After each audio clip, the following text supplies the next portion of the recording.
Tudo bem, pessoal? Bem-vindos ao 3D Concursos. Nesse bloco a gente vai falar sobre uma noção geral sobre o PPA. Na verdade, a gente vai dar a noção completa de acordo com a Constituição Federal de 1988. Então vamos lá. Então qual o conceito de PPA?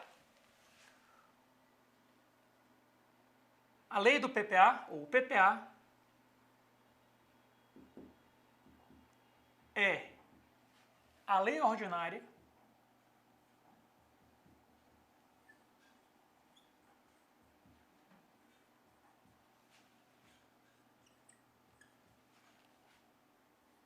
que estabelece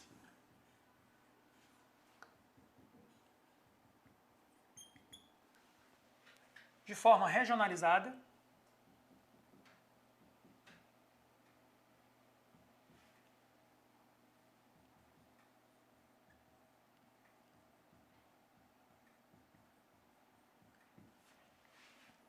as diretrizes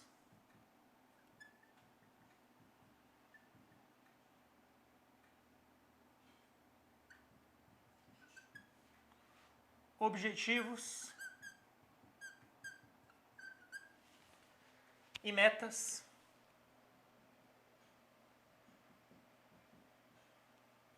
da Administração Pública Federal.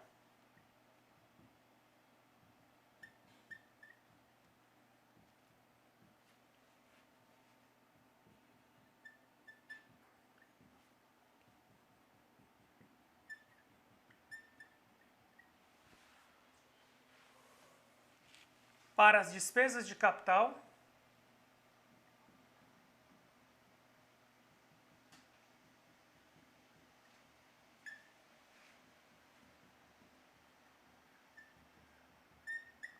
e outras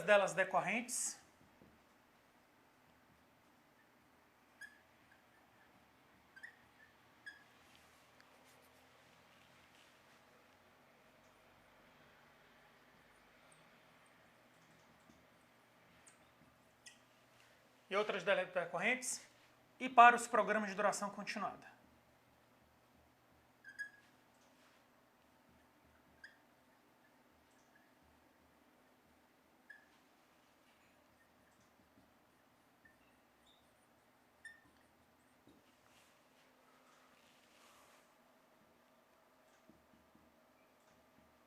Ponto.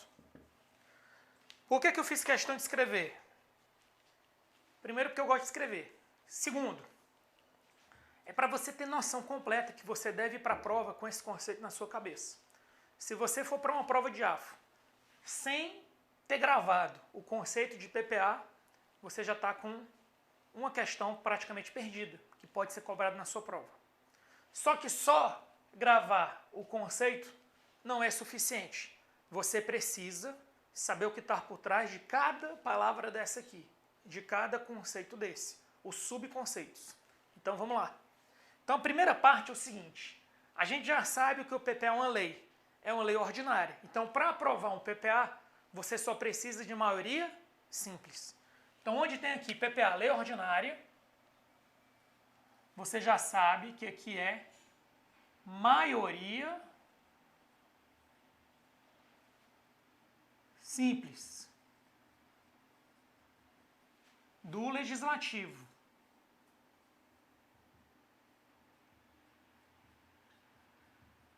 Ok, pessoal? Segundo ponto, de forma regionalizada. Aí vem a pergunta. A regionalização, vou fazer uma correção aqui nesse N. A regionalização, ela é facultativa ou obrigatória? Do jeito que está no conceito. A regionalização é obrigatória. Então, primeiro, regionalização obrigatória. Obrigatória.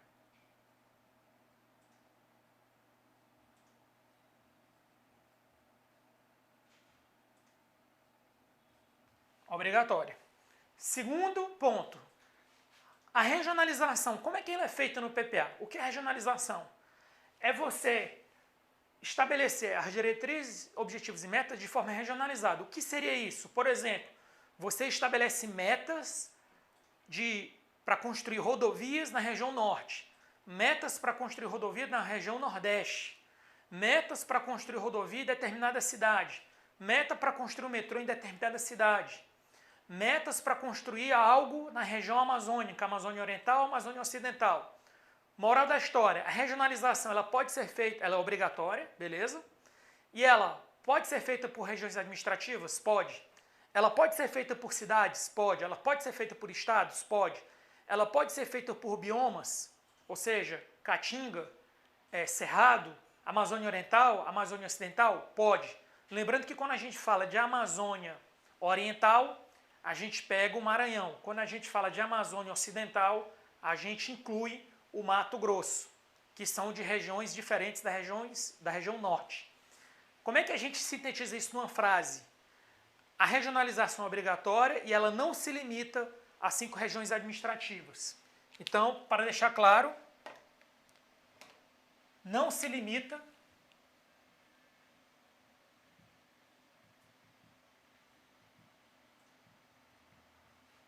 às 5 regiões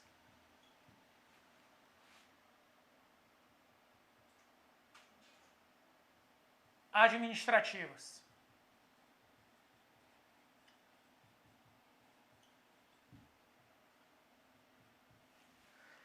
Ok?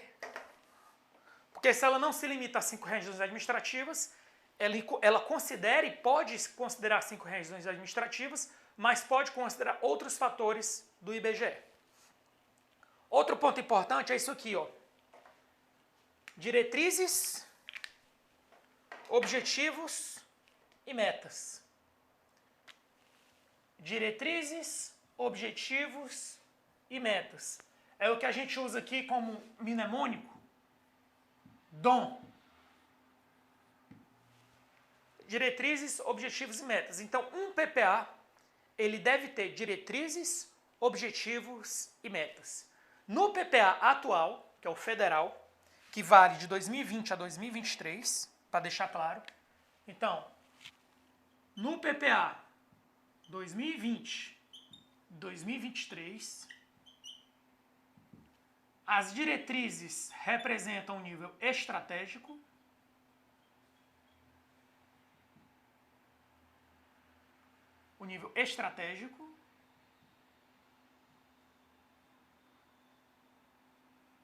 e os objetivos e as metas, o nível tático. Ou seja, o PPA federal, ele possui 2 níveis, o estratégico e o tático. Eu estou te dando um elemento do nível estratégico que está no conceito da Constituição, que é a diretriz. E eu estou te passando também 2 elementos que são no nível tático, objetivos e metas. Vamos avançar. Aí você está vendo aqui que o PPA, aqui está escrito que é para Administração Pública Federal.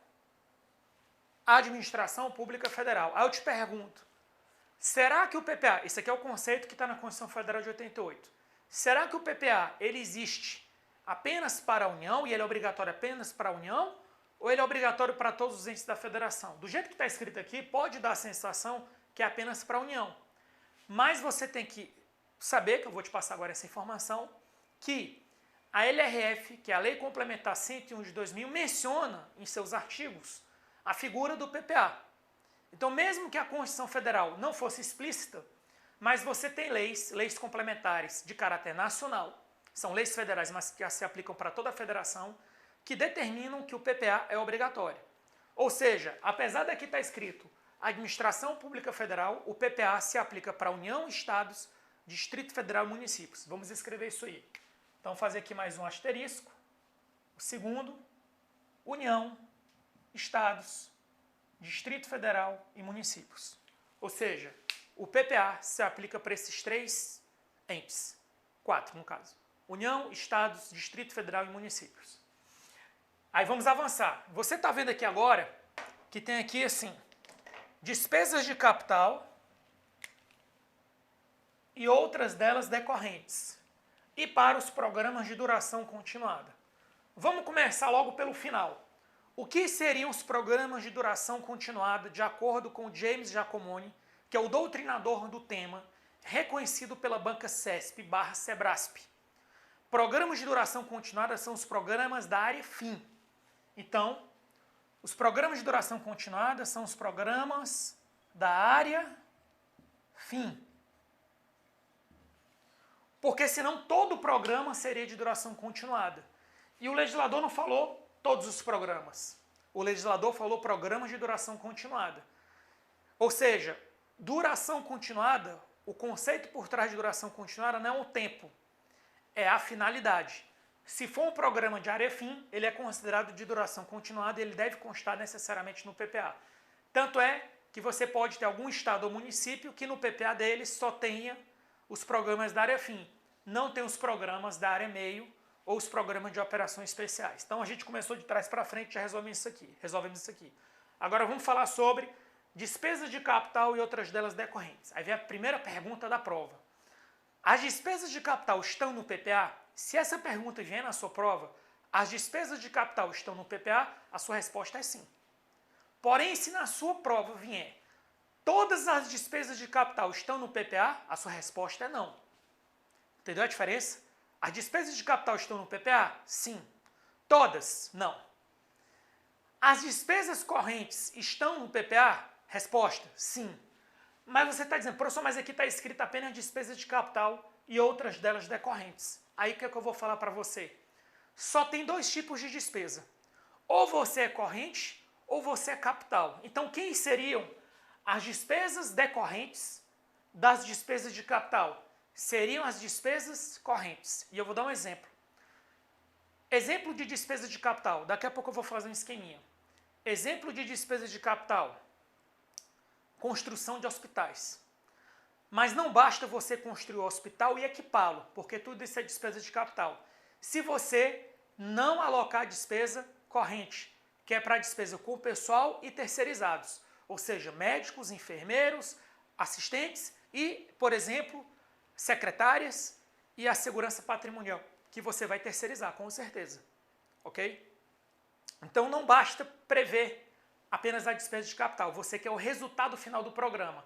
E para você alcançar o resultado final do programa, além da despesa de capital, você deve considerar a despesa corrente. Vamos fazer um esquema para ficar mais claro isso aí.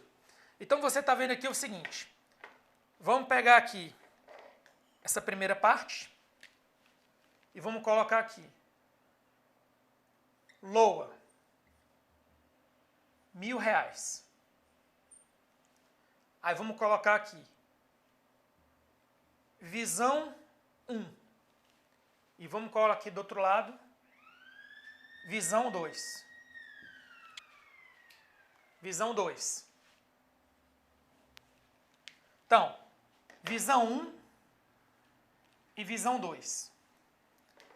Na visão 1 a gente vai colocar a classificação por natureza.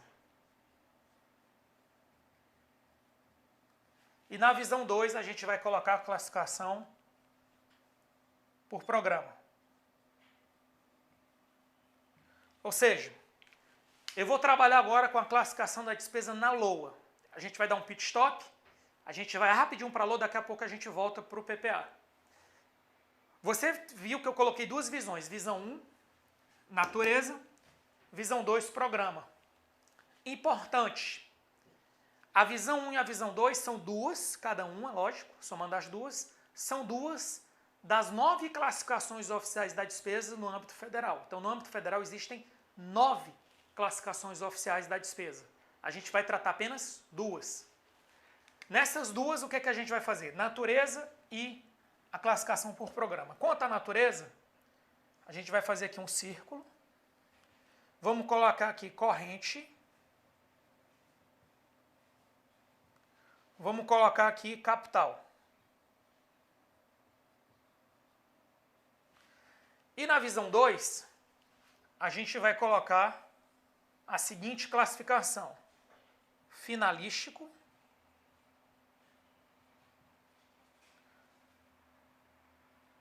gestão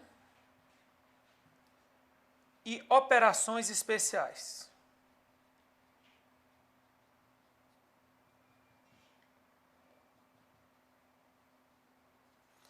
Agora a gente vai fazer aqui uma divisão dessa fatia.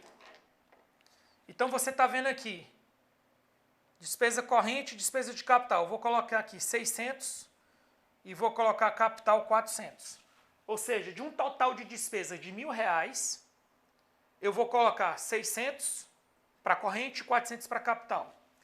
E no caso aqui do finalístico, eu vou fazer a seguinte divisão. Eu vou colocar finalístico 400, gestão 300 e operações especiais 300. Total R$1.000 também. Então você vai ter R$1.000 aqui, R$1.000 aqui. O que é que você vai concluir? Você vai concluir que, independente da visão da despesa, visão 1 ou visão 2, o final tem que bater R$1.000. Se você somar 600 com 400 dá 1.000. Se você somar 400, 300, 300 vai dar 1.000. Mas por que eu estou fazendo questão de passar isso aqui para você? Primeiro, para você ter noção de despesa corrente de capital. Então vamos dar alguma noção aqui de despesa corrente de capital. Exemplo de despesa corrente. Vou dar 2 exemplos só. 3. Primeiro, despesa com pessoal, juros e benefícios da Seguridade.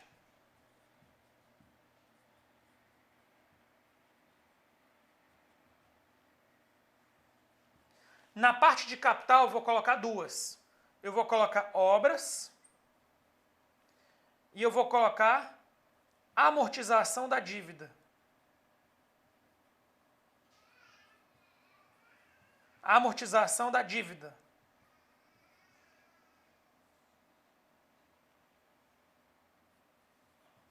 Agora vamos para o programa finalístico. No programa finalístico eu vou colocar 2 aqui. Eu vou colocar o Bolsa Família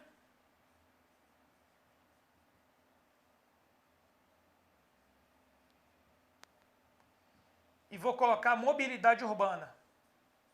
Mobilidade. E pronto. Dentro de operações especiais eu vou colocar juros, vou colocar amortização da dívida, amortização.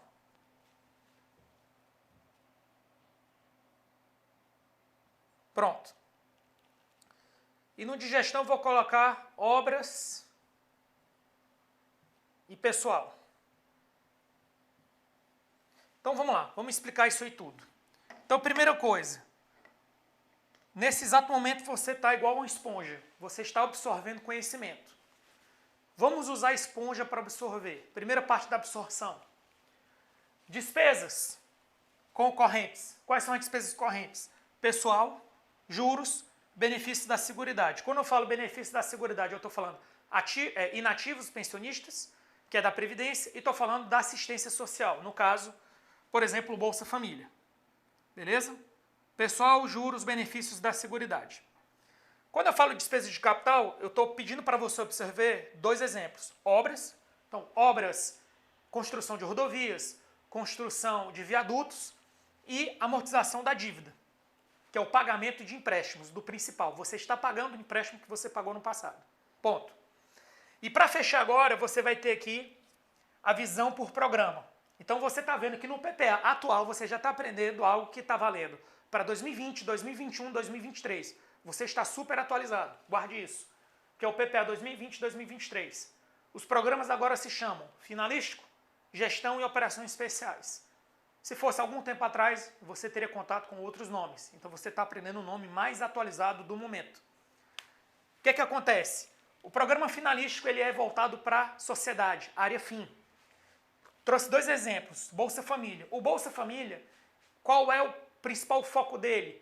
Pagar benefícios assistenciais, ou seja, despesa corrente. Está aqui. Mobilidade urbana. Mobilidade urbana, o principal foco é construir rodovias, hidrovias, ferrovias. Foco principal de mobilidade urbana, despesas de capital, obras. Por que eu estou falando isso?